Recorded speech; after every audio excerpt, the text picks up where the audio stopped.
Estimates of Revenue and Expenditure, Consolidated Fund Estimates 2015 to 2016, and the question is the motion be agreed to. The Honourable Liz Behjat. Thank you, Madam Deputy President. I note that I'm going to have to obviously interrupt my remarks at some stage for the taking of questions, but and so perhaps I'll just deal with one very short part of what I want to speak about today in this first bit. And I'm delighted to be able to get up today and support our government in its budget measures that it has provided us this year.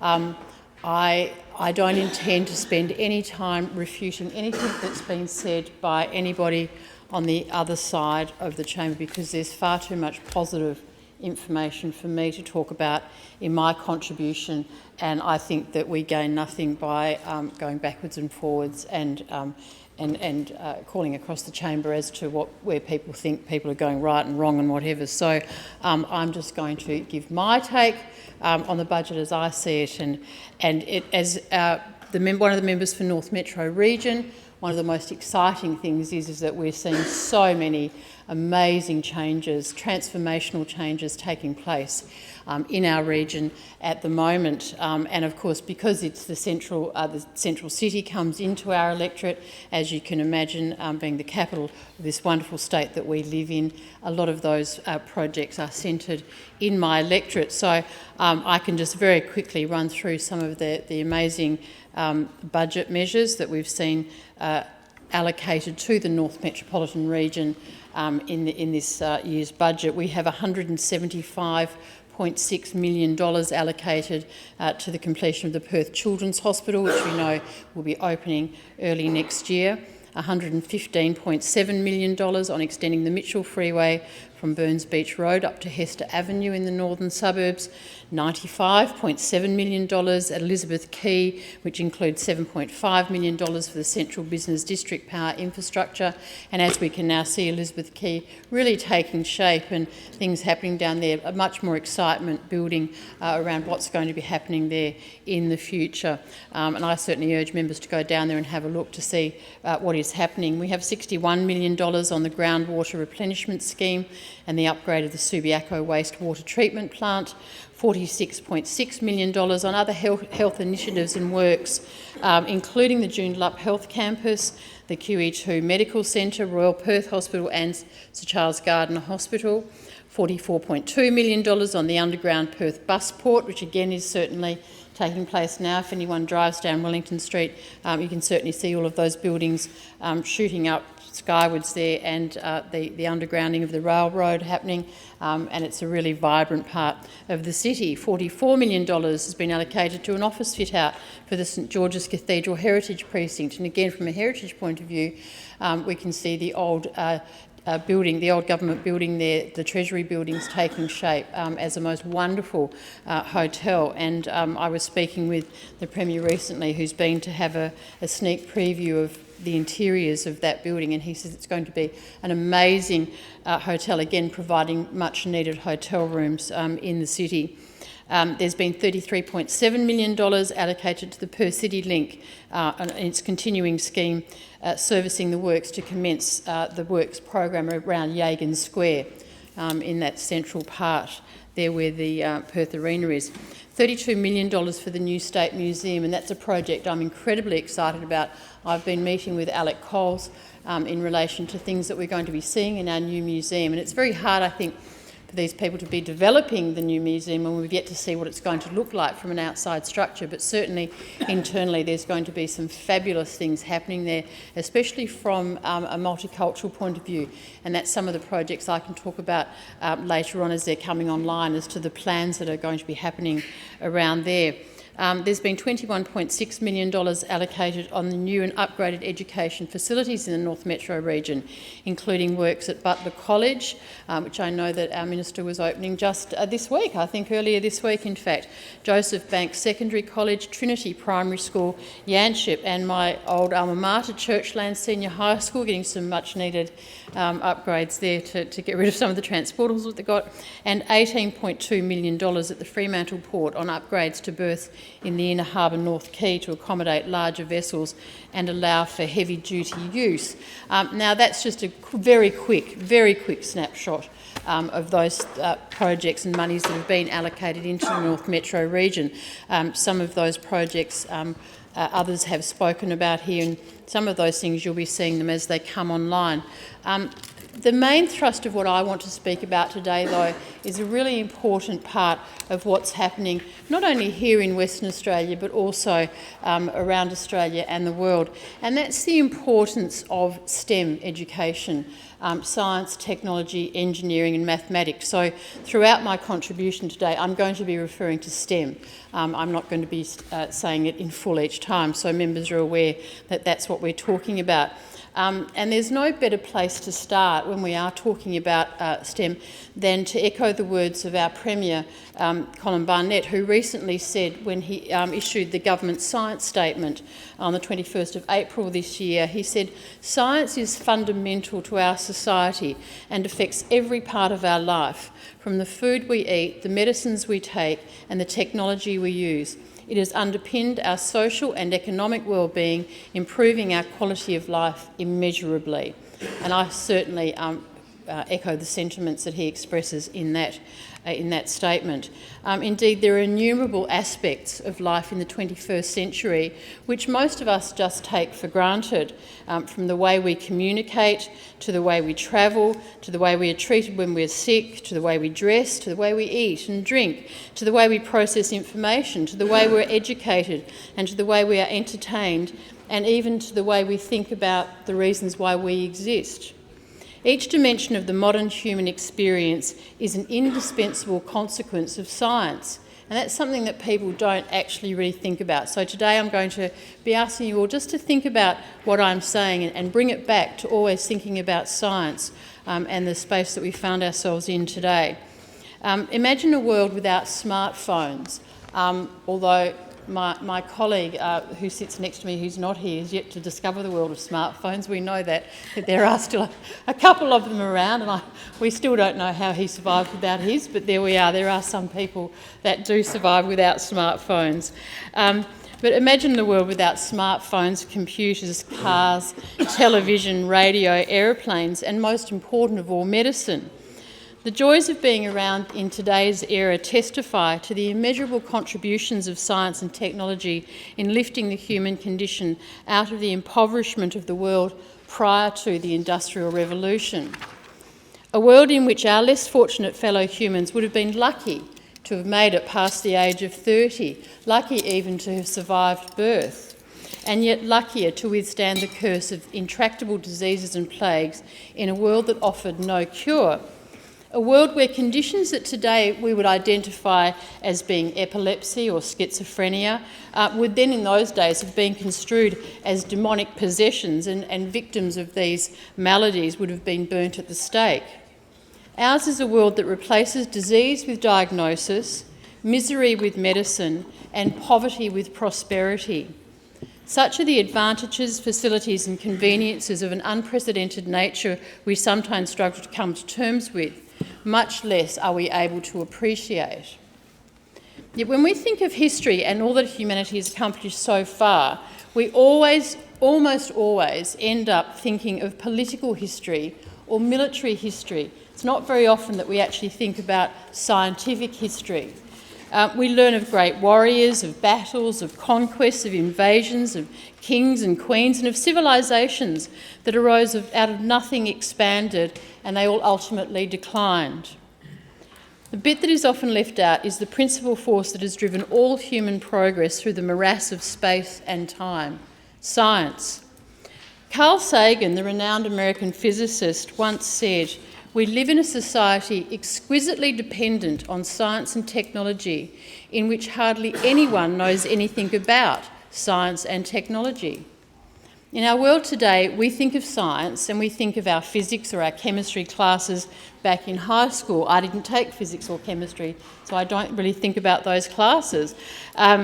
Indeed, the word science is perceived as that subject with lots of diagrams, formulae and complex terminology.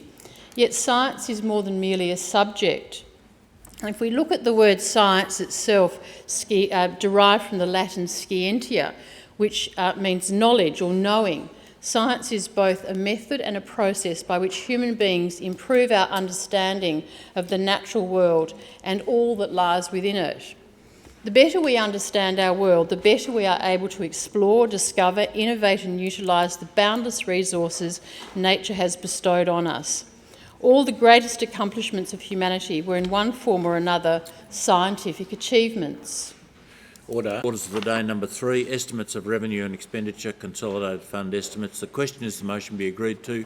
The Honourable Liz Behjat. Thank you, Mr President. So I was setting the scene for my contribution to this budget debate, and that I'd said earlier that I wanted to be concentrating on STEM, science, technology, engineering and mathematics, and the importance of it. So I'm just going to continue giving that background at the moment as to just that important role that science plays in everything that we do, and how we sometimes actually don't think about things as being science. So human beings, as we know, are very curious creatures, and we seek out explanations based on how and why things function the way they do. Yet this predisposition is not a new phenomenon, and indeed it's as ancient as our species itself. When our primeval human ancestors felt the need to explain why thunder, sea storms, fire and wind happened, they ascribed these natural phenomena as we know them today to a special deity. There was a god of thunder or a goddess of fire, and they weren't really across what these issues were.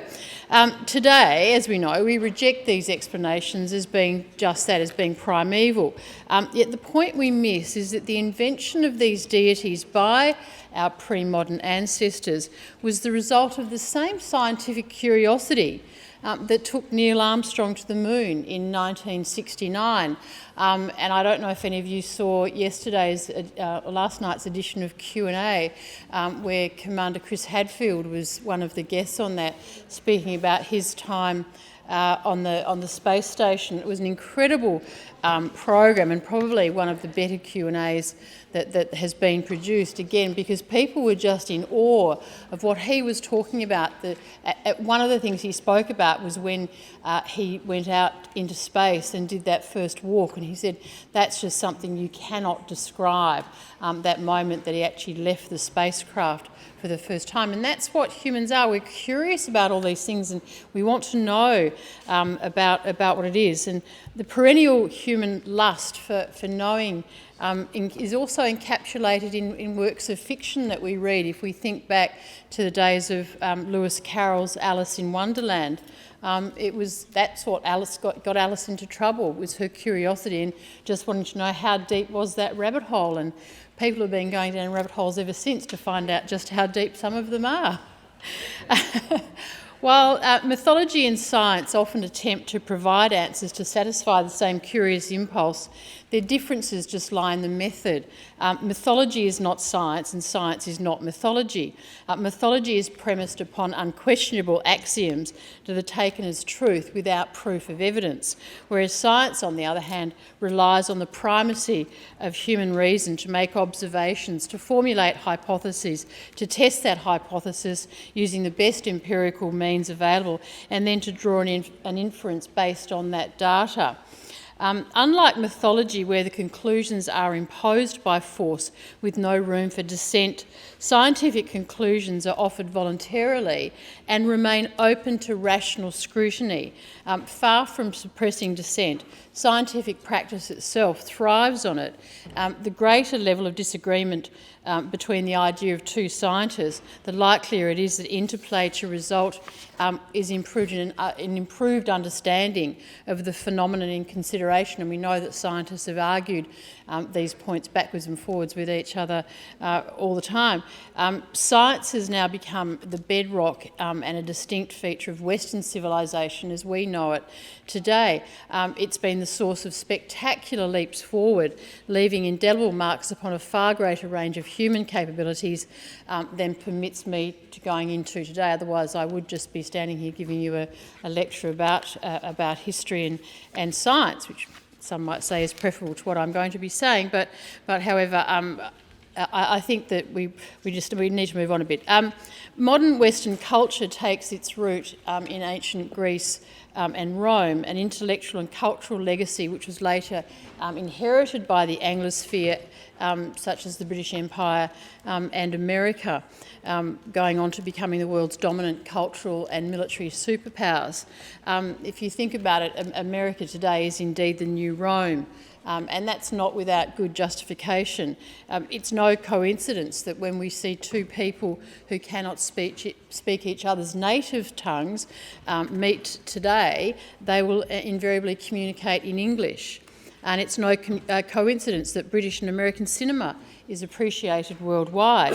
It's no coincidence that the British invented the sport of soccer. I mean, there's some conjecture there as to whether they actually invented soccer or whether they perhaps refined what was a game, which probably some. And I think if the Honourable Ed Dermer was still in this House, he would take me to task on that one. And I can see the Honourable Martin Pritchard laughing at me over there because he knows exactly that Ed would say something along the lines of, I think it was Afghanistan where it was originated, and it was a human head they used to kick around. But let's go with it's the Brits that refined soccer. I think that's a nicer argument for today to be using. But they invented sports soccer, and I don't think that we're going to be talking about cricket or anything else today. We'll leave that one well enough alone, I think. But it's no coincidence, again, that representative democracy and free market capitalism remain the two greatest political and economic forces for organising civil society. And again, it was the English through their Civil War and the Americans through their revolution who led the way in replacing the ancient regime tyranny with modern institutions. And it suffices to say that the enormity of the cultural, political and military influences of the Anglosphere, or the English-speaking world, speaks volumes for itself. It's a global order that remains largely unchallenged today. Yet the triumph of the Anglo-Western would not have happened without our one distinct feature that led to all the greatness and has historically followed, and our embrace of reason over dogmatism. In other words, our embrace of science. So what the ancient Greeks, our cultural intellectual ancestors, apart from the rest of the world, was that Greek society produced more men who accepted the primacy of human reason than any other known at that time. While mythological explanations were the prevalent norm that aided society's understanding of the world, some of these men managed to come forward to challenge some of these norms. They preferred to rely upon human reason as a means to understand nature and rejected supernatural explanations that had otherwise gained currency in that period. And it was this embrace of reason over dogmatism that defines the very core of the intellectual foundations of modern Western civilisation, with the United States being the pinnacle that leads the way. From people such as Socrates, Plato and Aristotle, almost every modern discipline of study that ends in an ology can be traced back to classical Greece, a legacy that inherited by the Romans only to erode for several centuries during those dark ages of Europe, and later revived through the contributions of Arab scientists. And that's when we saw what was happening in that part of the world. Following on from that, we have the European Renaissance, the Age of Discovery, the Print Revolution, the Enlightenment, and the Industrial Revolution. And so the world just marched on from there, and it was never the same again. Gutenberg's invention of the printing press revolutionised education, making it accessible to all. Instead of it something previously where it had been a vocation that was only really followed by the elites, the clergy and the scholastics, the invention of the printing press soon made it available for everybody to be able to educate themselves. Thomas Edison's invention of the light bulb, another thing that revolutionised our sleeping patterns, which enabled us then to achieve much more past the sunset. Prior to that, we know once the sun went down, people actually went to sleep, and that's how things happen with our sleep patterns these days. We know that there was this period of time when you went to bed and then you got up later on and did other things later in the day, so or later in the evening. But the light bulb certainly revolutionised the way that we dealt with that. The inventions of film and television revolutionised entertainment and our flow of creative ideas. And without these devices, the Anglosphere would not have been able to wield the enormous cultural and linguistic influence it does today over the rest of the world. And we as West Australians are fortunate to live, no doubt, there's no argument about the fact it's the greatest state and the greatest country on earth. And science always has been and always will be an inseparable part of our story. So let's just sort of set that overall scene of really that importance of science. So to bring it back to focus more on our state, somebody who I admire greatly in Western Australia is the role of chief scientist. I think is an incredibly important role in Western Australia, and I've been fortunate enough in the 6 years that I've been a member of Parliament to come to know very well our previous chief scientist, Professor Lynn Beasley, who I still see regularly through work that we do together through the Ear Science Institute and various functions around. But our current Chief Scientist, Professor Peter Klinken, who's also a close friend of mine, just again through work that we do, having sat together on the Neurotrauma Research Program Executive, and the fabulous work that he was doing at the WA Institute of Medical Research, which, as we now know, has gone on to be named the Harry Perkins Institute, and Professor Klinken was the previous executive director of the institute, now being taken over again by Professor Peter Leedman. But in April, Professor Klinken outlined the government's position in this in his science statement, and I'm quoting from that statement when Professor Klinken says, "Science has been vital for the development of Western Australia, and it will be crucial for the future of the state. A clear direction for science is essential, based around research priorities to harness a Team WA approach and to maximise the use of precious resources." And I certainly agree with him that there does need to be this definite Team WA approach to everything that we're doing in that area. Indeed, in recent years, there have been numerous impressive developments on the scientific and technological fronts. Some of them members around the chamber will understand and will know. Some of them are not that well known. In 2013, the Office of Science was brought in as a standalone office under the auspices of the Department of Premier and Cabinet, and the Premier himself took on responsibility for science, working towards that harnessing of Western Australia's natural potential to create a culture and industry driven by science. The Office of Science seeks to provide long-term strategic context for research and development across government departments while facilitating links across various industries, universities and the Commonwealth and state, doing it together in a collaborative way across all facets. And all that while playing a critical role in encouraging and facilitating co-investments from both public and the private sector. The Office's involvement in the Square Kilometre Array, the SKA project, it's working together with the International Centre for Radio Astronomy Research, its support for industry and all levels of government to prepare the SKA site for construction in 2018 and to maximise benefits to our state. They're all commendable efforts which no doubt will contribute towards making Western Australia even more prosperous. And we know over the years we've all been speaking quite often about the SKA and the excitement that's generating, not only just here in Western Australia, but certainly throughout the world. In his speech at the inaugural Science on the Swan Conference in May this year, our Premier emphasised the need for Western Australia to ensure that our children can receive the best education they can and the best education that they deserve. And in recognising as much, the Premier has allocated, together with our Minister for Education, allocated a special fund for research and education, a substantial part of which concerns science and technology. While science remains at the heart of every state's prosperity, nowhere is that truer than in the case of Western Australia. As the nation's most resourceful state, as we know, 10% of the population providing 40% of the GDP, Western Australia's appetite for scientific and technological research is not to be underestimated.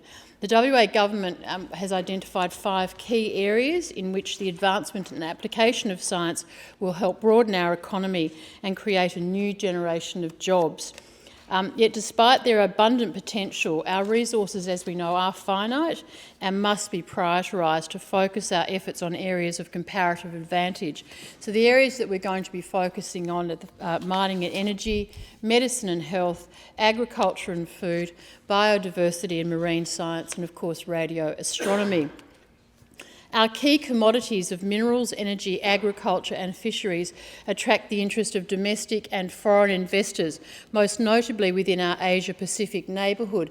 But we do know also that things are expanding further than just our Asia-Pacific neighbourhood. I know that during the winter break, for instance, the newly appointed ambassador to Australia from Iran was here in Western Australia and was speaking to various people from government here, including our Agricultural Minister, about the possibility of opening up markets there now that we know that an agreement has been reached in relation to the lifting of some of the trade embargoes that Iran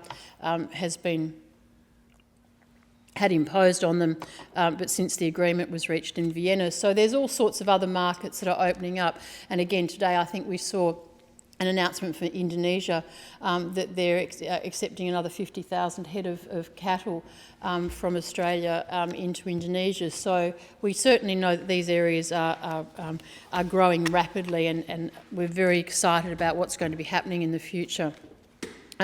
Our unique biodiversity is also internationally recognised.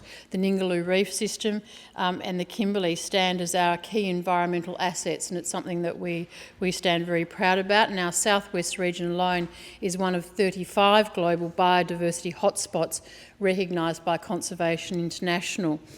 Without doubt, the improvements that have already taken place over the years from Western Australia's proud history of advancing scientific research and development have resulted in heightened standards for our own health, safety and security. Western Australia's economy is largely exports-based, but it does continue to remain subject to those external influences, and this creates an industrial environment which reinforces the need for our state to broaden its economy, and it's something that our government is very much aware of. Our government's endeavouring to perpetuate an environment in which our state can achieve tangible goals such as increasing crop yields, ensuring the sustainability of our food sources, lowering the cost of mining and finding cures for presently incurable medical conditions.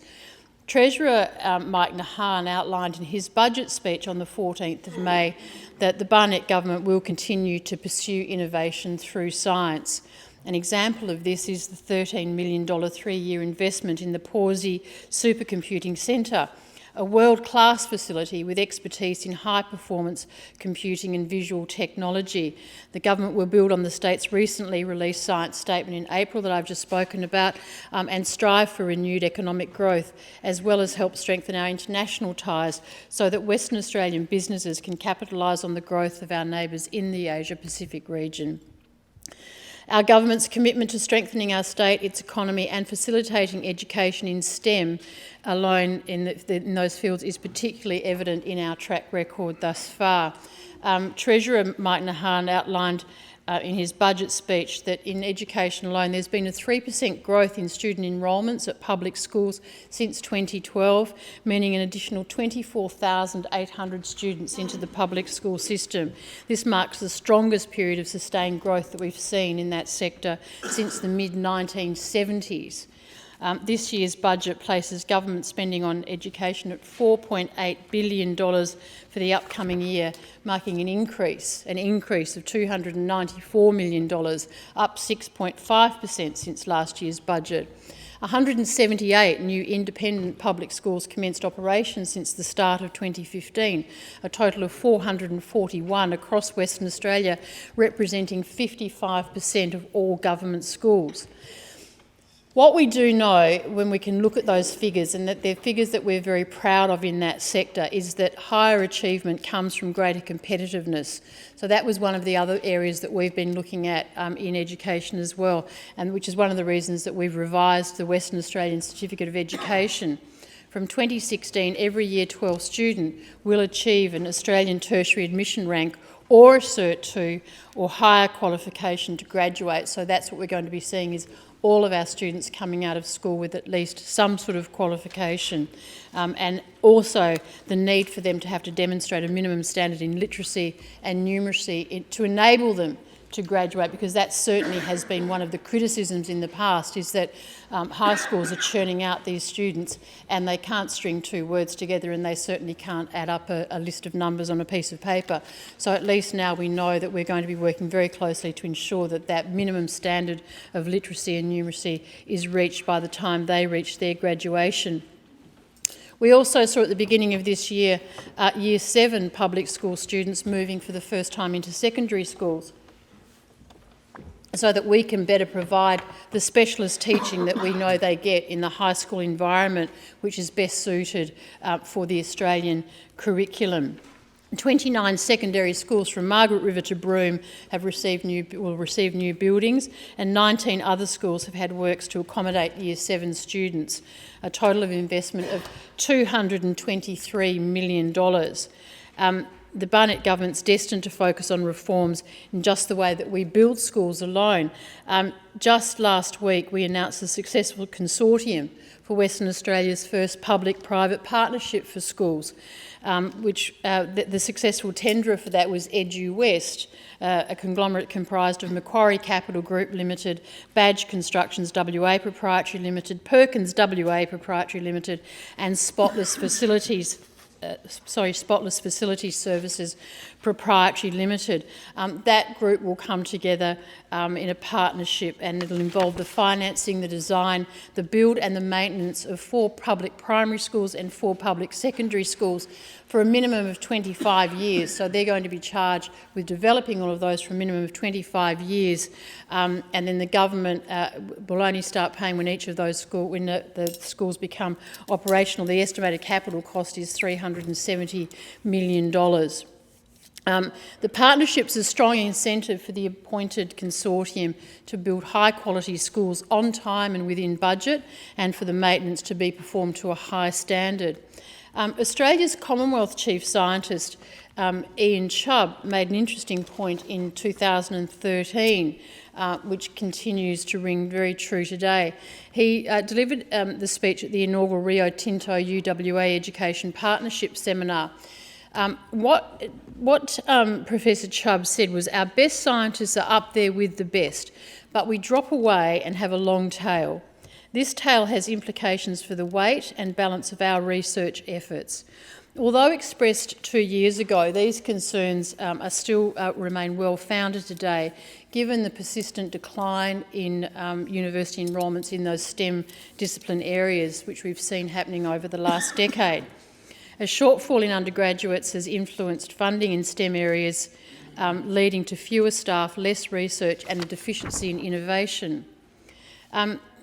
It can't be forgotten that universities began operating as far back as the Middle Ages with the aim to educate for the sake of education, to fulfil the innate quest for enlightenment and to advance the pursuit of wisdom.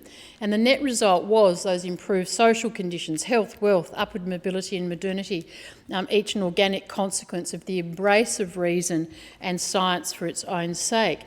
Yet today we find the pursuit of higher education is seen as only a means to securing employment.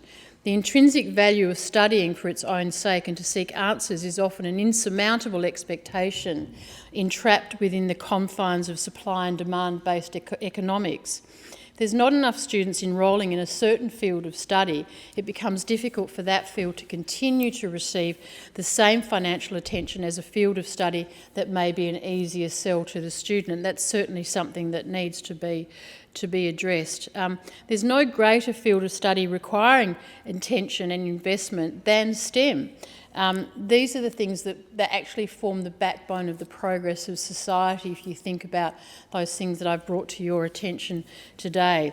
So it's not enough to just go into these fields. It's incumbent on us as responsible representatives of the West Australian people to encourage our youth to embrace higher education in those STEM areas, and that's exactly what any newspaper you open today, any television you turn on, any YouTube video you want to look at, or Facebook page, it's these things about encouraging people to get into that whole STEM area, because they're challenges that we need to face head on, and they can't be ignored or underestimated.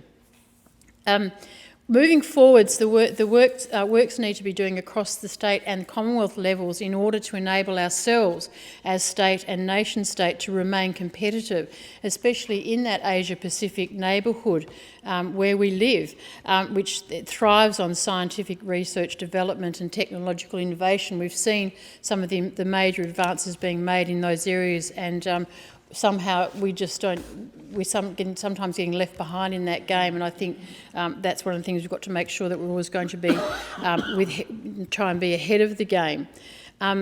Some of the initiatives of the WA government are a model for the Commonwealth to emulate at a federal level across the STEM policy areas with regard to education and research and development. And we know, for instance, and it wouldn't be a speech from Behjat if she wasn't to mention the Ashdale Secondary College. As we all know, that wonderful school in the northern suburbs, the jewel in the crown of education in the northern suburbs, and the school that I am the chairman of the board of. My son is graduating from year 12 from there this year, but we know that's a specialist science and technology school, and that's the sorts of things that other states are now looking at us, at what we're doing, and that we're getting government schools to specialise in these areas of science and technologies, and other states are now starting to take that on board. We've through the generous contribution of science-inspired sponsors from within industry, we've seen the Premier's Science Awards have come to serve as a great incentive for young West Australians to be encouraged to pursue the STEM fields. Awards have different prizes for different categories, and we see a $50,000 award goes to the Scientist of the Year, $10,000 to the Woodside Early Career Scientist of the Year, $10,000 to the ExxonMobil Student Scientist of the Year, and $10,000 to the Chevron Science Engagement Initiative of the Year.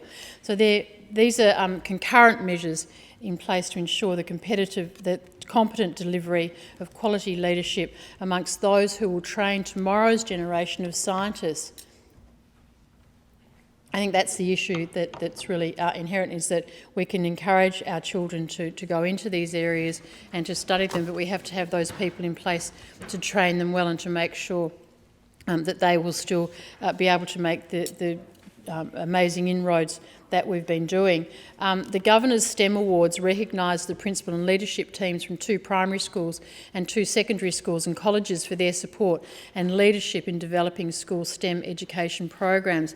Eligible schools participate in the Science Teachers Association of WA's Science Talent Search, or any of the Mathematical Association of WA's activities and mathematics competitions.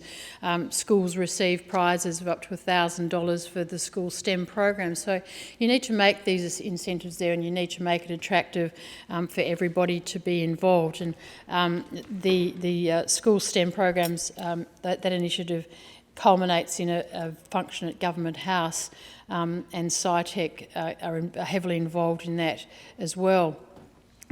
These measures stand as proof that this government's commitment to making Western Australia a breeding ground for the future generation of world-renowned scientists. We're putting our money where our mouth is on this, and we're not just talking the talk. You actually do need to walk the walk. Last month, our Premier welcomed the Honourable Karen Andrews, who's the Federal Parliamentary Secretary to the Federal Industry and Science Minister, on her visit to Western Australia, and their meeting stressed the need for a comprehensive strategy at both state and federal levels to promote STEM throughout throughout our country.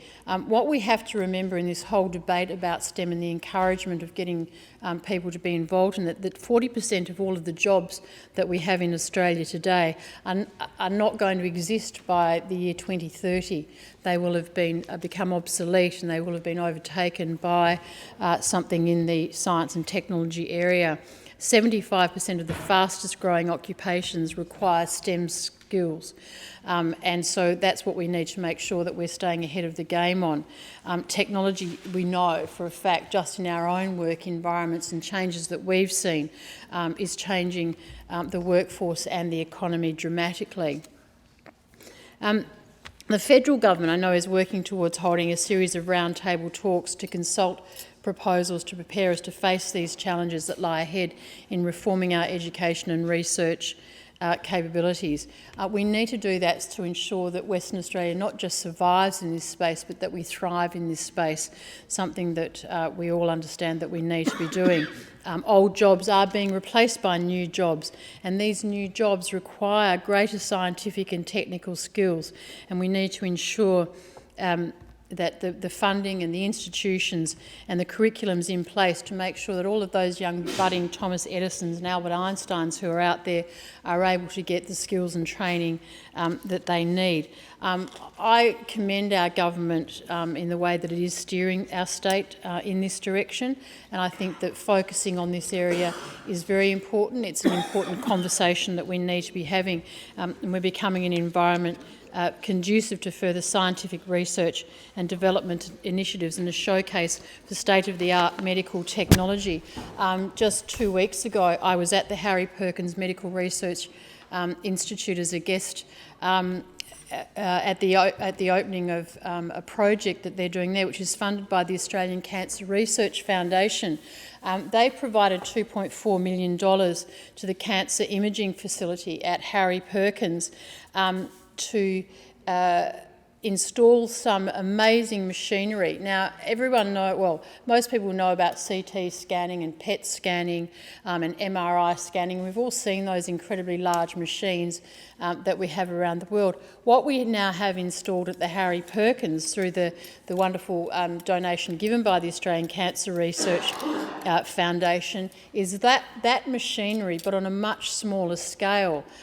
They're tiny machines, and the reason that they're tiny machines is the imaging that they're doing is animal imaging, and it's imaging of mice. And that was what I found very interesting for me to learn, that mice's genetic DNA is actually 92% the same as human beings, which is sort of, you think, oh my goodness. But then they showed us some slides of the bone structure of mice, and you can actually see that it is quite similar to us. So whilst we probably think that we're more like apes, apparently we are more like, in the DNA of us, we're more like mice. I'm not going to even go down that road. I'm not going to go down that road. But the really good story about not the fact is what they're going to be doing is that they can, with this smaller machinery now, they can inject tumours into mice, and they can then monitor what's happening with drugs that they give them into reducing the size of tumours. And so it's just literally a smaller version of human imaging equipment. But the thing that I found fascinating on the afternoon I was there is that this is actually now world's best technology in this area. It's not this country's best technology, it's the world's best technology in this area. And so what we would have seen in previous years is that scientific researchers that we had here in Western Australia who wanted to further their studies in this area would have had to have gone either to England or to America to further those studies, because that's where cutting-edge technology takes place. But now what we're seeing is a reversal of that brain drain, if you like, and it's the story of Professor Juliana Hamza is a perfect example of this. Professor Hamza was born in Malaysia and came to Perth on a scholarship to do her Bachelor of Science degree, and then did her PhD under the guidance of a researcher at the Harry Perkins Institute, Professor Ruth Gans. She then left and went to California to further her studies in the United States for 3 years with her scientist husband, because it wasn't possible at that time for her to continue the work that she was doing in imaging at that time. So in order for her to keep making these amazing inroads that she's doing, she had to leave. So she was really excited when Professor Gans got in touch with her in America to let her know that the ACRF grant had been allowed and now enabled Perkins to buy the cancer imaging equipment that she was using in her line of work. And so then she received funding to come back to Perth, bringing back with her husband and her daughter to live back in a country that she had adopted as her own a number of years ago. And she believes that the equipment that we now have at the Harry Perkins Institute is better than any equipment that she was using in the United States. Just, most of the work that Professor Hamza does involves targeted drug delivery, which means that instead of sort of giving people chemotherapy and other forms of therapy, drug therapy, and hoping that it's going to hit its target and killing off a lot of healthy cells along the way, which we know does happen quite often in these treatments that you get. With this imaging now, they're able to inject drugs exactly where they need it to be, and they can track how effectively this is working. Professor Hamza had always wanted to come back to Perth again because of our lifestyle, but needed the right facilities to be able to fulfil her professional needs as a cancer researcher. So that grant that came to us from the Australian Cancer Research Foundation has enabled her to pursue her dreams here in Western Australia. And these are the sorts of people that I'm talking about, and the sorts of issues that I'm talking about today are the ones that we need to be encouraging, so that more and more people will be coming back to Western Australia. Moving on, in other areas of science and technology where we're making some inroads is in coming months we're going to be witnessing Western Australia hosting a world-class carbon research centre. The Perth-based $48.4 million National Geosequestration Laboratory, the NGL, will be a milestone for carbon capture science, as it holds the potential to reduce greenhouse gas emissions that could be exported worldwide. This again is a collaboration between CSIRO, the Curtin University, and the University of Western Australia. Our government remains a strong supporter of the WA Energy Research Alliance, which backed development of that new facility.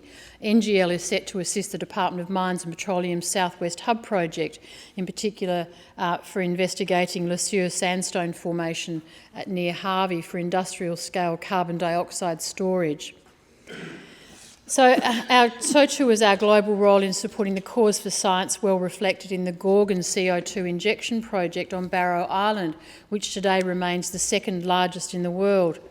Our state's progress on the scientific front is not merely limited to the installation of new technologies, it also expands into the realm of education. And so it's in this spirit that the recent changes to the WA curriculum, with greater focus on STEM, as well as civics, citizenship, economics, business, geography and history, are set to take place 5 months ahead of schedule. Under the proposed new changes, pre-primary to Year 10 teachers will have more time to prepare. WA's new syllabuses will form the basis for the state's mandated curriculum by 2018. Last month, on the 2nd of July, the Premier launched the Western Australian hub of Cisco's Internet of Everything Innovation Centre Australia, which again is located at Curtin University's Bentley campus.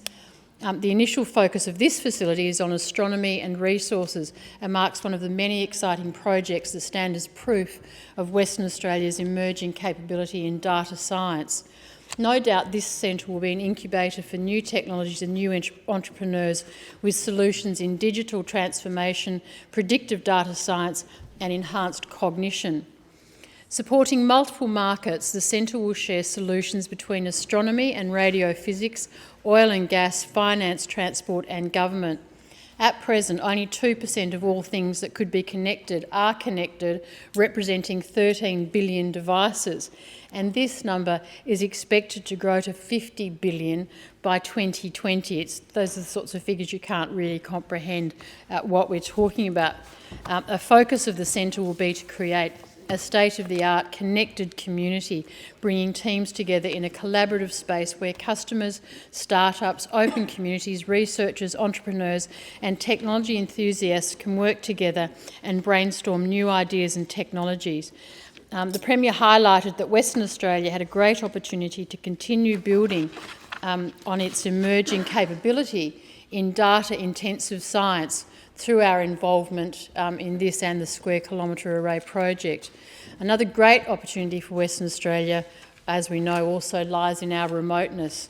We are a vast state, there's no doubt about that, with major economic activity occurring in some of the most remote areas.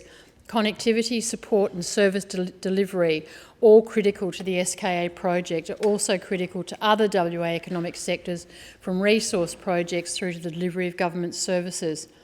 Cisco and foundation partners Curtin University and Woodside must be commended for their foresight and action in delivering the centre, which serves as a great example of industry and the research community coming together to create genuine partnerships with the aim of solving real-world problems. The centre will also play an important role in engaging WA-based small and medium enterprises with large company problems, including access for their ideas, developments and solutions. There should be little doubt in anyone's mind about what Western Australia has achieved so far in the areas of science, technology, engineering and mathematics. There should also too be little doubt about what Western Australia can continue to achieve in these areas. We have always had the potential to be a world leader, and now more than ever this potential is being realised and harnessed to its fullest. The role of our government in supporting and aiding the cause for making our curriculum more STEM-oriented, as well as supporting the most cutting-edge research and development in these fields, is as admirable as it is praiseworthy. Science is a method, a process and a framework for understanding the world around us. Behind every great social change lies the work of a scientist.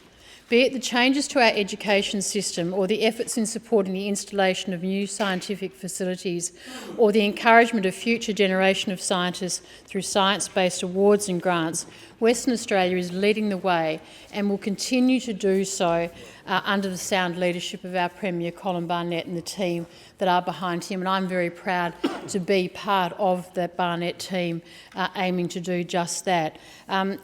In the words of renowned physicist Stephen Hawking, he says, "Scientists have become the bearers of the torch of discovery in our quest for knowledge." And I'm very proud that I'm part of a state that's well equipped to train these bearers of the torch of discovery for the future. I'm very proud to be part of a government that's putting its money where its mouth is and is assisting where it can in developing those very important areas of STEM. Again, mostly through what needs to happen at a very, very early age. And one of the things that I'll just finish on in the science area is the Ashdale Secondary College. It is part of a cluster of schools. So we have the college is clustered by 3 primary schools: Lansdale Primary School, Madeley Primary School and Ashdale Primary School, all fantastic schools. And what we're seeing now, which is taking STEM right back to the very beginning and to the very basics, is that at Lansdale Primary School in the coming weeks, they've dedicated a classroom there to become a science laboratory, and it's a science laboratory for Year 1 students. So I don't know of anybody in this chamber or anyone else out there who ever was involved in science from the age of Year 1, but I think that's a great testament to the cluster, again putting its money where its mouth is and saying we do need to get the kids excited about science from a very early age. And in fact, I'm very proud to say that we've invited our Chief Scientist, Professor Clinken, to come to the opening of the science room, and he's going to be out there in a couple of weeks' time when we do that opening, presenting our little Year 1 students at Lansdale with their little lab coats. because you've got to look the part. There's no point just being the part, you've got to look like those scientists as well. So I can just imagine what all these littlies are going to be like with their science lab coats on and their science goggles, raring to learn about all those wonderful things that are out there. Bearing in mind that these kids that are in year 1 now will be the ones in the future that we'll be talking about, and they might be the ones who'll find themselves in, like Chris Hadfield's position and up on the space station, learning to do who knows what out there in the universe. So I just want to put on the record how proud I am to be part of this government and its achievements in this area, how it's so important for us to maintain the work that we're doing, and again, very proud to be part of the Barnett government that's certainly delivering in the STEM area.